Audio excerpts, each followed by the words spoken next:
Culture shock is a sense of anxiety, depression, or confusion that results from being cut off from one's familiar culture, environment, and norms when living in a foreign country. Meaning real culture shock is just that, shocking. Culture shock doesn't make you feel good. It's something that will take time to get used to if you ever do at all. So I'm just warning you right now that some of this video could come off a bit negative or sound like I'm complaining. But that's just what culture shock is until you're hopefully able to get used to it. Also, we've never been known to simp for the Philippines here on this channel, so I want to be as honest as possible with you guys. I've actually been asked by viewers of this channel since the very first time I came here back in 2017 to make a video talking about culture shocks I had here in the Philippines. I've now been here long enough that I feel like I have a pretty good list. I actually ended up with over 20 culture shocks, which is a bit much for one video, so I decided to split it in two. This will be part 1, and later on I'll do another video covering the other 10 culture shocks that I've had here in the Philippines.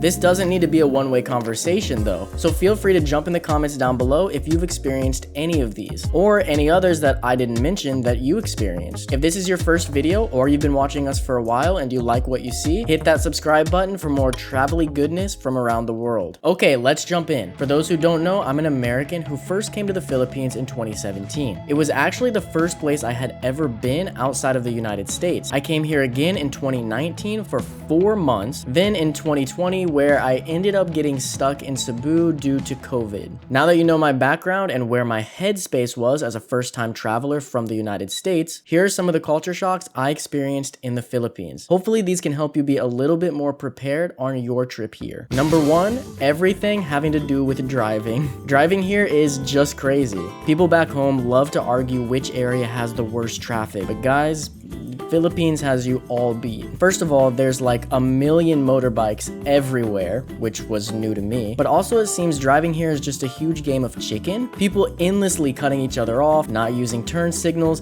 ignoring traffic rules, almost always refusing to give way to anyone, turning out into heavy traffic without even looking to see if anyone's coming at all. It's madness. Add on to that even with all this traffic, people are still trying to cross the street endlessly at random spots. But they just kind of jump out into the road without any warning and seem to cross as slow as humanly possible. Sometimes I wonder if they know they're crossing the street and not just walking through the park. This was without a doubt the first culture shock I experienced here, and probably the first one most people will experience when they come here. But somehow, believe it or not, I've actually gotten used to this. I mean, don't get me wrong, it's still crazy, but I guess eventually you just kind of get used to all the craziness. Number 2, life without Amazon. You can find so much here in the millions of malls that call the Philippines home, but it isn't perfect. If you want anything even slightly specialty, it gets hard. You may get lucky and find a little store that sells exactly that random special item that you need,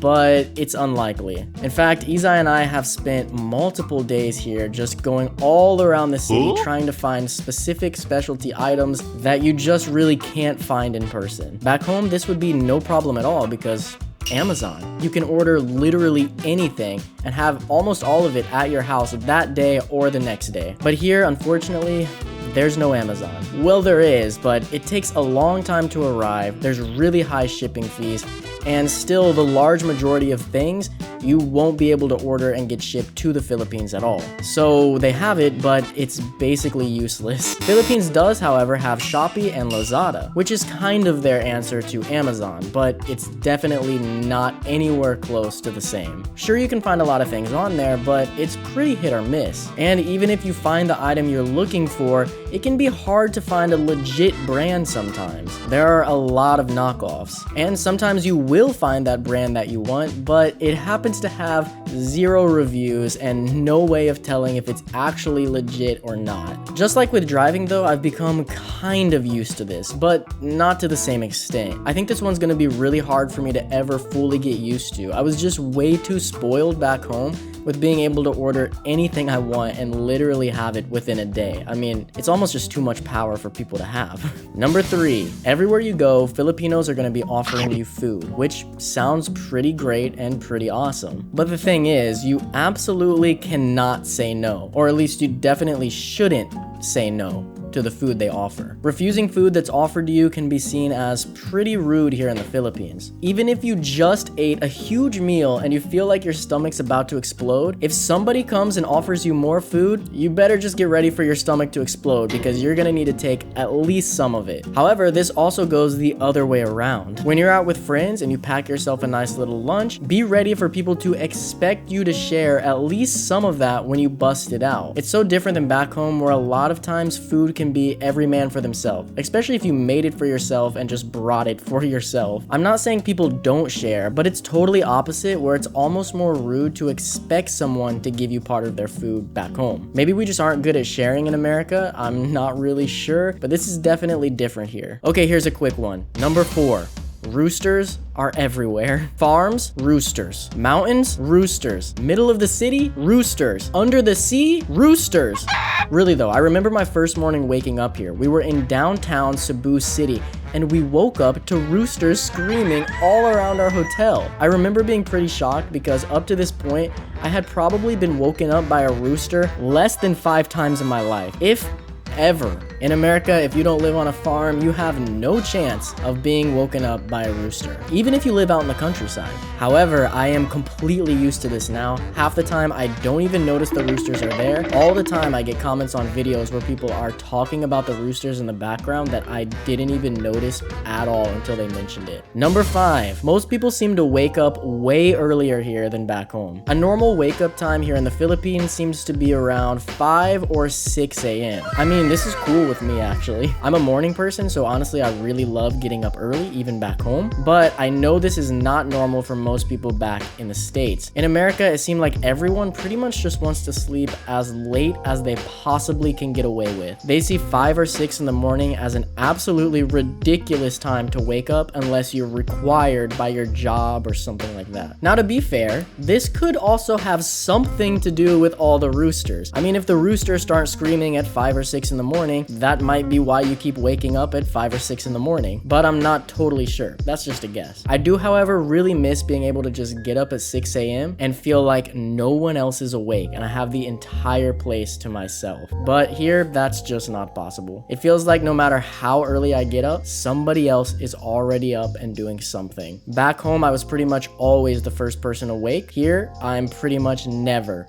the first person awake. Number 6, trash cans can be super hard to find. Even in malls, sometimes it seems like there's next to no trash cans at all. We've had so many experiences where we had to carry our trash all the way home before we could find an actual trash can. I remember the first time we were here, we were in SM Seaside, the biggest mall in Cebu, mind you, and we were looking for a trash can, but we couldn't find one anywhere. I remember at that time, all 3 of us, we were all 3 from America and it was our first time in the Philippines. We were totally shocked, like, did they just not have trash cans here? We thought it must have just been something about this place, but no, it seems to be pretty much everywhere. Even on a recent trip I took to the same mall with my girlfriend, we ended up walking around the entire floor that we were on just to find one very small trash can to throw away some trash. And this floor is really big. Back home, there would definitely be like many big trash cans just for this one floor. I know this doesn't seem like that big of a thing, but back home there are really big, easily seen trash cans all over the place. So that's honestly just what I've come to expect. This really just mostly shocks me at malls and shopping centers. I hate to say this, but I wouldn't be surprised if this is part of the reason why there sometimes can be a ton of trash on the ground in different areas here in the Philippines. We always hold on to our trash until we find a proper place for it, but a lot of people won't do this. If there's no trash can available anywhere, it isn't surprising that a lot of people will choose to just throw it on the ground instead. Number 7, lines aren't really a thing here. I mean, they are, but they aren't the same and aren't taken as seriously. Okay, so for sure people do line up for things, especially in situations like Jollibee, ATMs, or the grocery. But sometimes it just feels like things can be a free-for-all, where everyone's just trying to fight to see who can get the cashier's attention first. On top of that, people seem to cut others in line almost everywhere you go. It happens to us all the time. This alone is a shock to me because in America, I feel like I've seen nearly full-on fist fights happen over someone cutting in line. This is still a culture shock I'm not totally used to. and even my girlfriend, who's Filipina, has a hard time with the lines here sometimes. I honestly don't know what this is about. I know Americans tend to take lines and cutting a lot more serious than many other places in the world, but I don't know if my brain will ever get used to the madhouse that it can be here trying to get something done instead of just lining up in a clear and organized way. Number 8, things are slow. Filipino time is not a myth. It's very much real. I've talked about this in so many videos. I'm mostly used to it now, but on my first trip, it did bother me a lot that things took so long. It's really everything. Add on to that Filipinos have this thing called Filipino time, where they're basically just always late for things. And it's something that easily drove me crazy, especially the first time I came here. I am, however, mostly used to this, but the worst one for me, that still to this day, I can't seem to get used to, is lines. I know I just said there aren't really that many lines in the Philippines, but in cases where there are, like ATMs, grocery stores, and things like this, it's god-awful slow. You can expect to spend easily 3 to 5 times longer in a line here than you would in the United States. It just feels like there's zero sense of urgency or even thinking about that there's anyone else behind you waiting at all. If the line is for something that has a cashier, expect to wait even longer. If I see a line is longer than like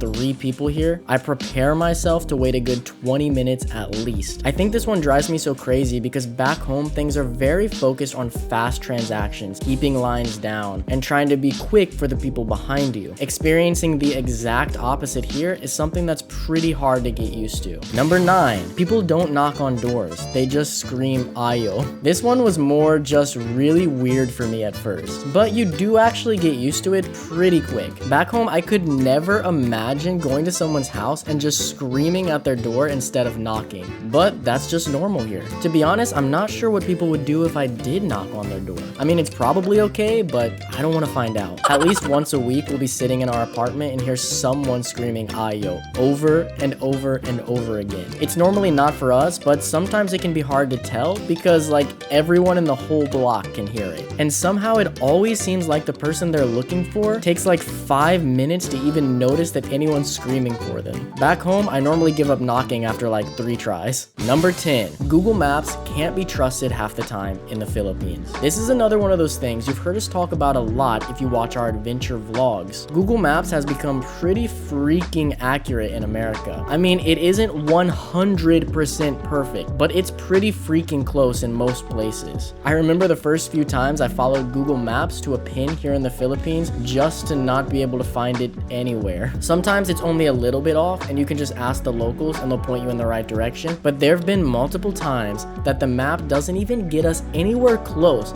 to the point that the locals don't even have any clue what we're talking about. Honestly, I don't know who's leaving these super inaccurate pins all over the place here in the Philippines, but if you spend any time tracking down spots that aren't super famous, you will come across this problem while you're here. Honestly, it seems like the best way to avoid this is to just read a lot of blogs or watch a lot of vlogs online and look for ones that actually give clear directions on how to get somewhere. Then you can figure out if Google Maps is correct or if you need to just follow the directions and ask locals on your way. And if it's a hidden spot that doesn't get much coverage at all, you just kind of gotta wing it, get as close as you possibly can, find the barangay, and then just ask locals where to go. And there it is, 10 of the culture shocks I've experienced in my time here in the Philippines. These 10 are obviously just my experience. Maybe you experienced the same thing, or maybe you experienced something totally different. Let me know down in the comments below. I'd love to hear what kind of culture shocks you've had here in the Philippines or in other countries that you visited. I still have some of my biggest culture shocks saved for part 2, so if you want to be sure that you don't miss that, hit the subscribe button as well as the bell button so you'll be notified as soon as it goes live. I'll see you guys again soon, and keep